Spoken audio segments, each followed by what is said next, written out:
Hey, you guys. So let's talk about hormone labs. Now, can be a somewhat of a controversial topic, but I'm going to try to just give you some of the highlights of the lab tests that I think that you should be able to track for yourself to give you a little bit of insight. Now, hormone labs really requires a well-trained physician to interpret.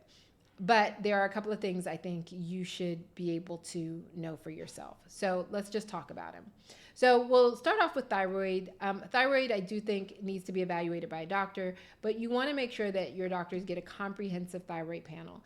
But the one lab that I do think that you can trend for yourself over time beyond just your basic TSH and your free T4, which your doctor will do, and then there's a slew of other labs that I think a functional medicine doctor would run. But I think one of the labs that you want to make sure you're tracking would be your thyroid antibodies. Now, not every doctor would agree that this is something that everybody should have, but we do know that thyroid antibodies can be elevated well before you actually develop a thyroid disorder. And the question is this a lab that you can do something about? And the answer is yes. So if you find that you get thyroid antibodies and they are elevated, it does not mean necessarily that you have a autoimmune disease for thyroid, but it does mean that something's not right and maybe you should be taking a little bit more caution or doing certain things to help optimize your thyroid function. Now, what sort of things can you do if you find that your thyroid antibodies are elevated? Well, number one thing to do is to remove gluten from your diet, as gluten oftentimes can cause a cross reaction with your thyroid hormones and create thyroid antibodies that can be problematic. So that is an actionable thing that if I had high thyroid antibodies that I would do first. And then the other thing is just making sure that you're eating a really nutritious diet that is full of vitamins that your thyroid needs for support. So vitamins like selenium, B vitamins, and zinc are always going to be great for your thyroid. So again, this isn't a fix-all or the thing that's going to necessarily treat your thyroid condition, but it is things, they are things that you can do if you notice that your thyroid antibodies are elevated. All right, so that's enough on thyroid. Let's talk about sex hormones.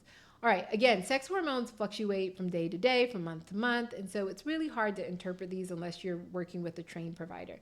But a couple of things that you should know. I think that in your 20s, in your teens, that everyone should have a baseline testosterone. Because testosterone, even in women, is very important. As a matter of fact, testosterone is one of the major hormones in your body. You have more testosterone than you have estrogen or progesterone. You just have less testosterone than men. But because you have a significant amount of testosterone and it does so much for your mood and for your energy and for your libido and all of those things, I think it's really important that you know your baseline because your testosterone is going to be different than the next person's testosterone.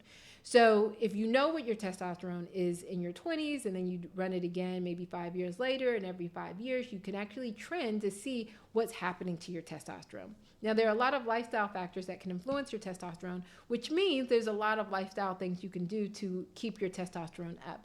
But if you notice that your testosterone is declining more rapidly than it should, well, and you're having symptoms of fatigue, of brain fog, of low libido, of inability to make decisions, or decreased muscle mass. If you're having any of these symptoms, it may be an indication that your testosterone is low, but it may be in the normal range, right? So it may be low for you, but it's still within the normal range. So if that's the case, the only way for you to know that your testosterone may be the cause is if you knew what it was when you were young.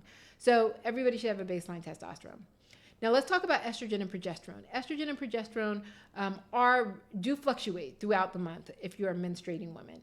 And so the best time to get your estrogen and progesterone tested would be between days 18 and 21. Now, here are a couple of caveats. If you are getting your hormones tested for a specific reason, maybe you have PCOS, maybe you have endometriosis or fibroids or something, or fertility issues, for example, there may be some other things that you need to consider about your hormones when to test, etc. But I'm really talking about just getting a baseline. Nothing's really going on, or maybe some things are going on, but you don't know if your hormones are related and you just want to get a baseline for your hormones. So if you're menstruating and you have regular menstrual cycles, between days 18 and 21 would be the days that I would get my estrogen and progesterone tested. And the thing that I am most concerned about is the ratio between estrogen and progesterone. So what we're really looking for in a premenopausal woman is estrogen dominance. Do you have too much estrogen, or are you making too little progesterone? Again, if this is the case, then you really need to talk to a doctor about it. But I'm telling you, because I do think it's important that you have a baseline of where you are, so as you get older and you get these tests more rapidly or repeated, you have something to compare to. All right, so that is it for estrogen, progesterone, and testosterone. The last test, which we'll also talk about in advanced lab testing, would be cortisol. So an AM serum or blood cortisol can also be very insightful.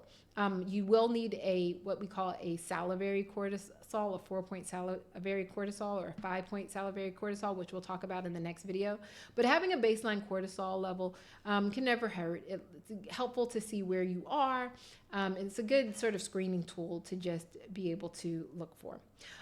There was one test that I have not mentioned that you may not think of as a hormone, but is in fact a hormone. So the last one is vitamin D. So it is a vitamin, but it's also a hormone. And so vitamin D, everybody should have tested yearly, because most of us are vitamin D deficient. And again, there's something you can do about it. You can take vitamin D supplementation, you can get more sun exposure. So there's a lot you can do to increase your vitamin D. So I think it's important that you have that tested. All right, so that's it for hormones. The next video, I'm going to talk about advanced lab testing, including comprehensive hormone testing, nutritional evaluations, as well as microbiome testing. Oh, and also maybe we'll talk a little bit about toxin testing.